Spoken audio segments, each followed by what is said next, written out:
Hello everyone and welcome back to another episode of my OOTP 25 Oakland A's series, and today we have a little bit of a trade deadline special. Last episode we did the first year player draft, which of course now happens around the All-Star break, and now we are here a few days ahead of the trade deadline. Wanted to give us a little bit of a buffer here so we're not running out of attempts to shop a player when we're trying to trade some players. So first, there's going to be a few players that I am trying to move. I feel like it would be unrealistic to move a lot of the guys that still have a lot of team control left on the team. So pretty much we're looking to move a lot of the veterans on the team. First, we're going to go over the pitching guys we're going to move. We're going to be looking to move Alex Wood, Ross Stripling, Paul Blackburn. Of course, Wood and Stripling were guys brought in on one-year deals, kind of for this exact purpose, to give some stability to the rotation. And if they are having good seasons, maybe try to get something from them at the deadline. Blackburn's been with the A's, where he's been a pretty decent starter. Even been their all-star representative. So we're going to be trying to get at least something for those three guys. As for the bullpen, the only person that I'm really interested in moving is Sean Newcomb, who hasn't pitched too much. Of course, he's a lefty specialist, but he's been pretty good in that role for us this year. So if we can get a little something for him, that would be ideal. Moving over to the hitters, again, probably only one or two guys that we're going to be moving on from. J.D. Davis, of course, who they just got, who is past his years of team control, or going to be past his years of team control, I should say. So makes sense to go ahead and move on from him. He's been one of our best hitters, if not our best hitter this season. And then also we're going to maybe look to move off of Abraham Toro, just because we have a lot of infielders. He's been decent. He can be, a guy that we trade that can fit a bench role on a team. Can play, a few positions. Has been pretty okay with the bat so far, about league average. So he's a guy I think we can move just for something. And I kind of want to clear up the infield spot. Maybe move Geloff over to third. Get some of the young infielders like Hernandez up here, who's performing well in AAA. Of course, we brought up Brett Harris in the last episode, and then Derek Fisher is also a move that we made recently to call up for Seth Brown, since he went on the injured list. Now, one important thing that I want to note when I'm making these trades is I do my best to make these realistic. So, I'm not going to be, trading, making a trade where I'm taking away major league players from these top teams. I'm also not going to be dealing, the guys I'm about to trade to some of the worst teams in the league just because, they're offering me the best return. That's something I kind of do because it doesn't, it's just not realistic, of course, for, teams with the worst records in the league to be buying, my major league players. So usually I look around the league for a bit. I'm going to do off screen to, kind of see what each, kind of contending team needs. And then we'll kind of evaluate the offers that these teams make for these players. So I'll go ahead and do that off screen, and I'll come back when we're shopping our first guy on the list. Alright, so after doing some searching, the first move that we're going to make is Alex Wood for Matt Cantorino from the Twins. They are in first place in the AL Central right now, as you can see, and they could use some rotation help. Louis Varland hasn't been good for them. Anthony DeSclafani hasn't even thrown a pitch yet. He has been bad in AAA, but they need a starter. So we're going to be getting Matt Cantorino for them. Unfortunately, the offers that we got were a little underwhelming. I retained all of Wood's salary for the season, hoping that would get a bit of better return for us. Cantorino's 26. He's not really a prospect, but he's someone who's intriguing to me. Not the best control. 3 good average to above average pitches, so possibly he could be a reliever for us. Almost no major league experience so far. He's a guy who's got options left, 26, so maybe some room to grow. Maybe he gets some positive TCR. He's been decent in AAA. Made a start in the majors, was terrible, and got sent right back down. So here's what we're going to be doing. We'll see if we can reduce Wood's retention a little bit, and it looks like we can. So that would free up some money for us. So I'm just going to take this down until they agree, and it looks like they might even do it without us retaining any money on the deal. So it's good that we're going to be able to get him with actually retaining a lot less for wood than I thought. So Cantorino, we're going to be getting him. Just a quick look at some of the other offers that I got before. Not really much. Not really much offered in the prospect kind of department either. It was mainly major league type players, more fringy type players. So Cantorino was the guy I liked the best. So that's the guy we're going to be doing. So again, Wood not retained for Matt Cantorino, and Cantorino's probably going to go down to AAA. We'll have to see how our roster shakes out after all the deals we make. Alright, so the second guy who I was going to move was Ross Stripling, but unfortunately it looks like we're not even really getting any interested teams. Now again, of course, the shopping a player feature isn't the end all be all, but it's a good thing to do, at least in my experience, to gauge interests of teams, and we're really just not even getting any bites on this. Pretty much the only guys we're getting are guys who are about to expire. So, and also older guys. I shopped for prospects and no one even came up. So it looks like Stripling is someone who we're going to be hanging on to. Not the biggest deal, for not, even with the Wood deal, we weren't really getting offered much for him. So again, that's kind of one of the things, we don't have much talent on the team. So, going to be hard to get much back, useful players for these guys, anyways. Now shopping around J.D. Davis, now we're seeing some decent offers. I wasn't really getting many bites on the pitchers, so Wood is the only guy that we're going to move. Looking at some of these offers here, Ben Rice looks like an interesting bat from the Yankees. We've got a few decent offers here. This Jesus Rodriguez looks like an interesting bat, decent catcher, could be a bit better. He's probably the bit better defensively, that is. He looks pretty interesting. We'll take a look around at some other options. After kind of reviewing some of the other players, I think Rodriguez is definitely going to be our best bet here. A lot of pretty much, mid-20 reliever types, but I feel like this is a trade, would be better to kind of get a younger prospect, or at least young of a player as we can. He's only 22, a bit of room to grow. Interesting profile as a catcher as well. Very fast, not that great defensively. Can't play too many positions, but maybe we could improve his defensive ratings. And an interesting bat as well, at least a contact-oriented bat, has performed well in AA. So a player like this, getting this for Davis is something that we should take as a no-brainer. The Yankees need right-handed help in their lineup. A lot of injuries to right-handed players, and also could use him as a bench bat. So we're going to go ahead and do this deal. Okay, so I've simmed a few days in advance trying to make some more trades. Haven't really had any luck in that department, but the trade proposals from other teams have been pouring, and I actually found one of them quite interesting. So this one is Scott Efros and 19-year-old minor league shortstop Roderick Arias for 24-year-old minor leaguer Jesus Feliz and Armando Alvarez. I'm not quite sure why the Yankees are trying to do this trade. Scott Efros is a fine major league reliever. Got good control. In real life, he has a pretty nasty slider. I know. He's been pitching AAA for them most of the season. He's got some options left.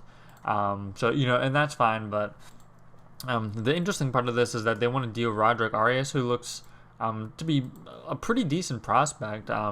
He is kind of, an actual fringe shortstop. He probably could play shortstop a bit. Also, as would be a plus defender at second and third. Looks like he could have a decent bat. And all they want in return is, again, Jesus Feliz, who's not very highly rated. He's a shortstop, but isn't really a guy who you would like to have playing shortstop.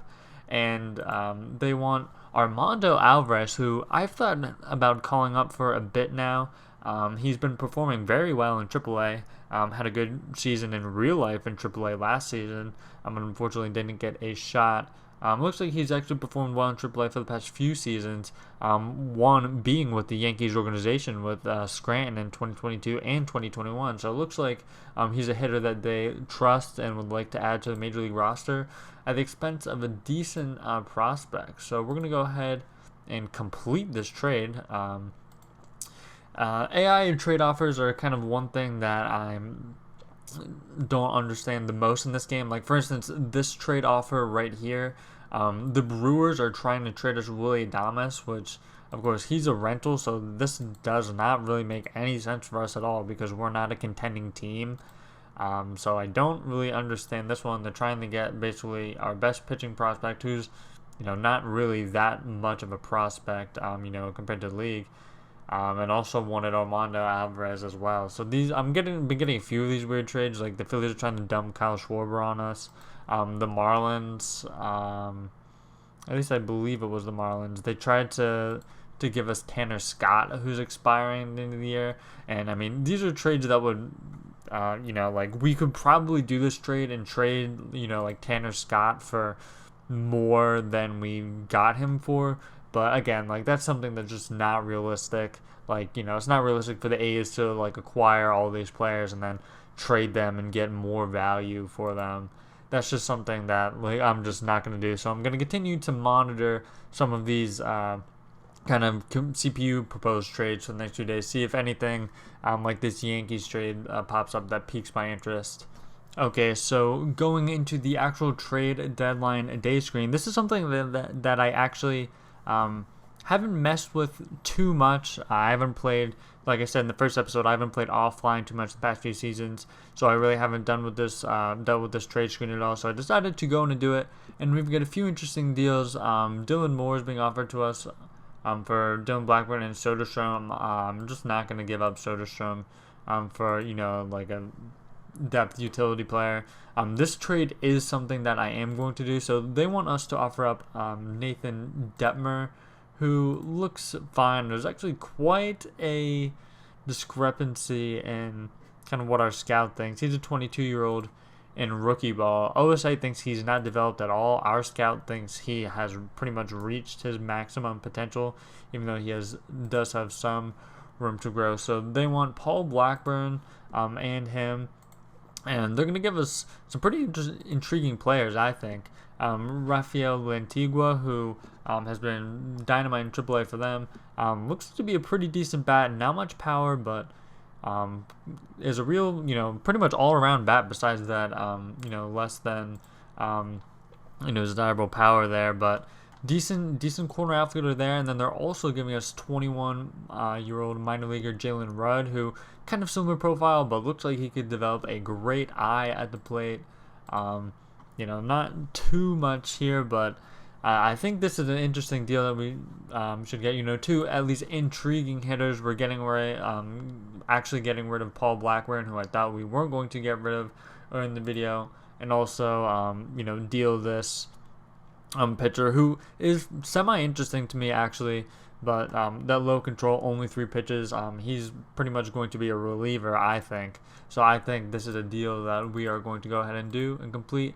And then the Braves are actually also offering us up a deal. Kashan Ogans, no idea if that's how it's pronounced, but this guy is an intriguing infielder a bit.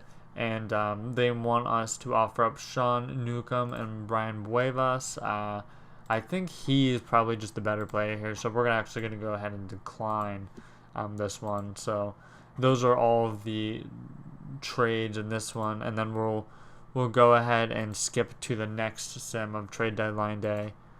We get 2 more offers, it looks like. Sean Newcomb and Gunnar Hoagland is on the Padres' radar. They want us to offer us this catcher who looks pretty interesting. And now, mind you, the Padres are the first wild card team in this, so I'm definitely intrigued in this trade. They have piqued my interest. And then this third baseman who isn't really what I'm looking for. Hoagland, I don't really think is going to be anything. He's 24. Sean Newcomb, who we of course went over as one of the guys who I was going to look to trade. He's having a great season as a lefty reliever. Of course, teams could always use lefty relievers. So I think we might just go ahead and do this deal straight up without much haggling. We'll go ahead and discuss a bit just because yeah, they want extra from us if we were going to do that deal. So I think we're going to go ahead and just accept it as is, because if we remove that third baseman, they don't want to do it. And then this deal is, again, something we're not going to do. They want us to throw in a good prospect for one of the Mariners' utility pieces. We're not going to be doing that, so we're going to go ahead and skip it to the next sim. Kind of just looking at what everyone is offering us at this point. I've kind of done all of the offering out that we can do. And it looks like we have one more trade that's being proposed to us, and this is the final sim. So this is the final trade that we're going to be going over. And Steven Piscotty, they're offering up Luis Severino for him. Of course, this deal is a deal that makes no sense for us. He's having a very good season.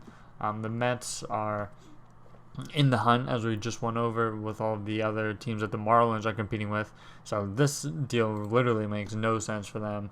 But we are getting a lot of kind of offers on Steven Piscotty. Let's go ahead and shop him around. And I don't think we're able to shop around in the trade deadline screen. Yeah, so you can't do that. So we probably should have done that earlier, I suppose. I wanted to do that, and the deadline has passed.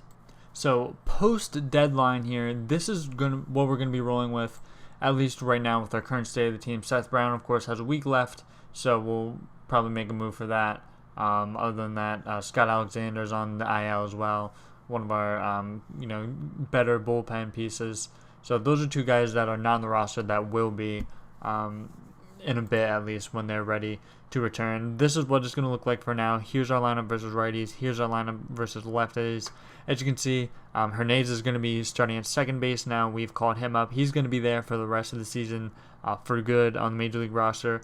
Denzel Clark is the guy we called up. He was finally finding his power stroke in AAA and healthy as well, so we decided to make the move with him. He also will probably see some time in center field, especially if Estuary Ruiz starts to struggle again at the plate. Of course, Brett Harris, we made that move a bit ago. He's struggling. Derek Fisher, who I mentioned earlier, is up for the injured Seth Brown. He will probably be the one who is going down when Brown comes back up. Pitching-wise, this is what our rotation is going to look like. Post the trade, Matt Cantorino, we have, of course, acquired from the Twins. He's going to be slotting in that fifth spot in rotation. Looking at the bullpen now, there are a few more interesting names, a few new names. Thomas Sapucki, who I may not have covered earlier, I picked him up on waivers from the Giants. He's pitched 15 innings so far, has looked pretty good. 3.45 ERA, lots of strikeouts, 24 strikeouts in those 15 innings. Pretty crazy to see that. Jack Cushing, he's been... he made a brief cameo early in the year, so brief that I didn't even cover it. He's pitched 5 innings. He wasn't even really good in AAA, but he's a control first pitcher, someone that can eat up some innings for us. He's going to be in the bullpen for us going forward. Tom Cosgrove, who I literally just picked up on waivers from the Padres. He has 2 options left. He's pretty interesting. Don't know why they would be looking to waive him. He was decent for them. Of course, they're a contending team. Maybe he was just a casualty of somebody that they acquired. He looks pretty decent and also has a bit of room to grow here. So he's an interesting lefty reliever, I think, we can get here. Also, only 1 year Major League service, so lots of service time, lots of team control left under his belt. And then Scott Efros, we of course acquired. He's going to be acting as a righty specialist for us, of course. Looking at his splits here, his splits against righties are decently better than lefties, so he's going to be acting as a righty specialist for us. This is probably, the pitching setup that we're going to be rolling with through the rest of the season, the hitting setup that we're going to be rolling through the rest of the season. I mentioned, the guys who will be coming back, but this should be pretty much our squad, barring future injuries, of course. Going forward for the rest of the season. So I hope you enjoyed that trade deadline special. Let me know what you think about the trades that I made in the comments. And thank you for watching. If you have enjoyed the series, definitely don't hesitate to subscribe, leave a like on the channel. Would definitely be much appreciated. So again, thank you for watching, and I'll see you next episode.